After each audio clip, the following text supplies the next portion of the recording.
Hello everyone, in this video I will try to activate Windows 11 in a rather strange way. Before Windows 11's beta leak, I presumed that Microsoft's newest release would follow a free-for-all marketing strategy. But I was wrong, even though there were grounds to that assumption. All in all, the release was overhyped and the activation mechanism remained intact. And there's not much talk about the activation mechanism itself. So in this episode I'd like to clear up the confusion and find out in what weird ways can you activate Windows 11? We all know we can purchase a physical or a digital copy of Windows 11 in retail stores. That's straightforward enough. But what happens if we go back in time?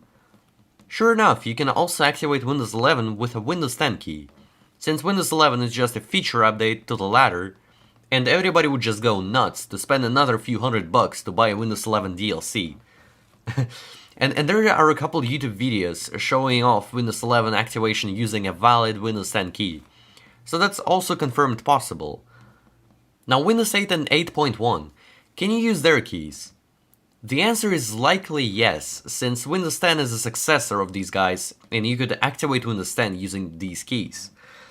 But I have no way to check that since I failed to purchase a copy of Windows 8 before sanctions, unfortunately. However, I have an even crazier idea. What if we use a Windows 7 key to activate Windows 11? I do have a physical copy of Windows 7, we'll definitely try that out, but first, let's go even deeper. What about Windows XP, the fan favorite all-time classic? Or Windows 98, one of the first systems to adopt the 25-digit product key that's also used in Windows 11?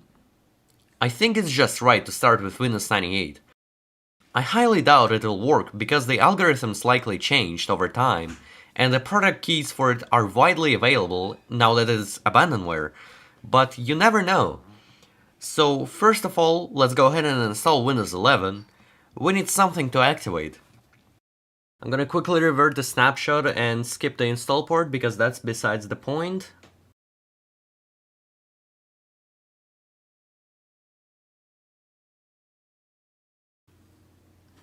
Yes, while we're at the hobby, I'm gonna show you a little trick.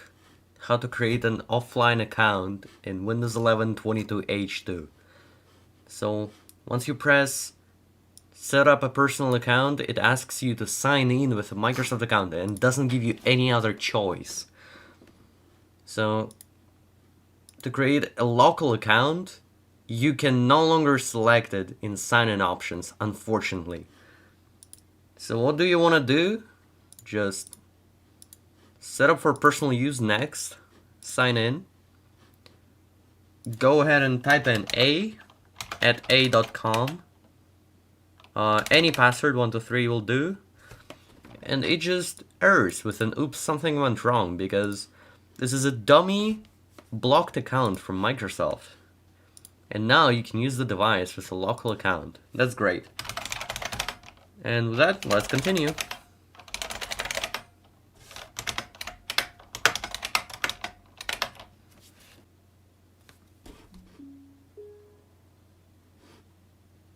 Beautiful, we are done.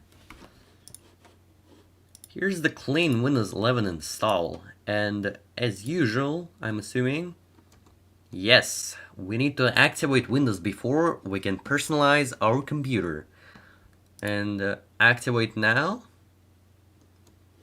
Windows has reported that no product key was found on your device. Let's fix that. And as promised, let's try cheating and using a Windows 98 key here. As it goes right here. Click next.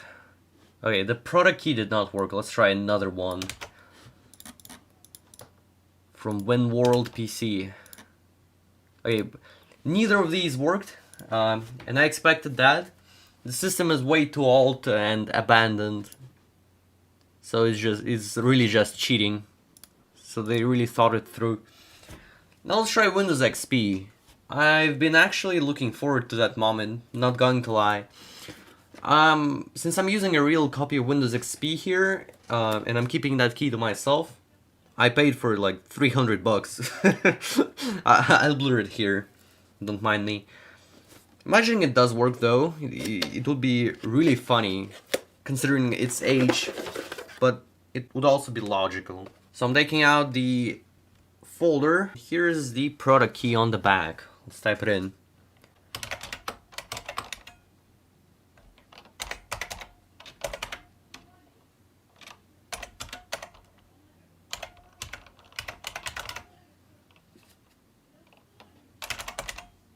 Let's confirm it's right. Yep, it's exactly as on the folder. It's thinking. No way it's going to work. Okay, the product key did not work. But it takes far longer to parse. I wonder why. That's an interesting result. I feel like it's comparing the product key with every single in their database. And even though it's finding the product key that I've pasted here from Windows XP, it just denies me because it's way too old. I feel like that's why it's taking that long. Interesting. Now, let's try Windows 7. Now, let's go ahead and unbox Windows 7. As promised, here is the physical copy. I purchased two of them for $50 each from eBay back in the day, and I'm going to sacrifice one of them for this video. I'm not entirely sure has it been used or not, because you see, you can kind of peek inside if you wanted to. You can just pressure the sides of the box, or well, not a box, this cardboard list, and see inside. But let's go ahead and try it anyway. So unboxing this mid-air will be proven difficult, but still. Cutting towards my finger here. Don't do that. Okay. There you go. Can already see the product key here. Here's how it looks. That's the disk for Windows 7 Ultimate. Not sure how to take it out yet, but we will not be needing the disk. We will only need the product key here. Alright, I have a physical product key of Windows 7 in my hands, and let's type it in.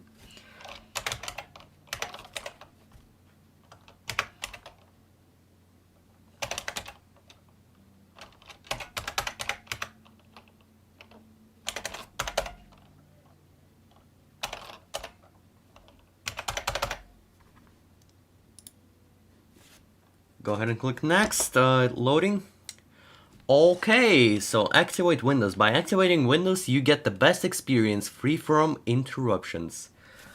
Now, I'm not sure if that key is gonna get used up, or I might use it in the future for Windows 7 setups, but I'm going to sacrifice one of the cardboard pieces I've got here, as I promised, so let's go ahead and click activate. And see if we have successfully activated Windows 11 Pro by using a Windows 7 Ultimate product key. Windows is activated. We've activated this copy of Windows. And there you have it. We have just successfully activated Windows 11 with a product key of a 13-year-old system called Windows 7. Do I think this is great? Absolutely. This is just awesome. This is just a blast from the past, in my opinion. But is this logical from Microsoft? I also think so. That's all because Microsoft, back in the day, back in 2016, pushed Windows 7 users to update to Windows 10. When the end of support for Windows 7 happened. The extended support still remained until 2020, January 14, 2020, but I believe what they did to Windows 7 users, they upgraded them for free using the activation keys that were already present from Windows 7. And this transferred onto Windows 11, and this is why we can activate Windows 11 with a 13-year-old key. So if you purchased Windows 7 back in the day and used it and switched to Linux, you can freely switch back to Windows 11, even though I do not recommend it. Switch to Windows 10 if you'd like to switch back to Windows, and use your key stored somewhere in your closet. As a final verdict, I'll add a few words. That also proves you can use any Windows 8 key to activate Windows 11, which I speculated about at the beginning of the video. I'm a little sad that Windows XP key got rejected, even though it was a valid one and it put up a fight during the activation. It does feel like Microsoft just artificially disabled Windows XP keys from activating Windows 11. But despite all that, I believe this experiment proved one more time that Windows 7 still lives on, and in the ways you haven't thought existed. All in all, thanks for watching, rate the video, let me know what you think about it, and most importantly, take care.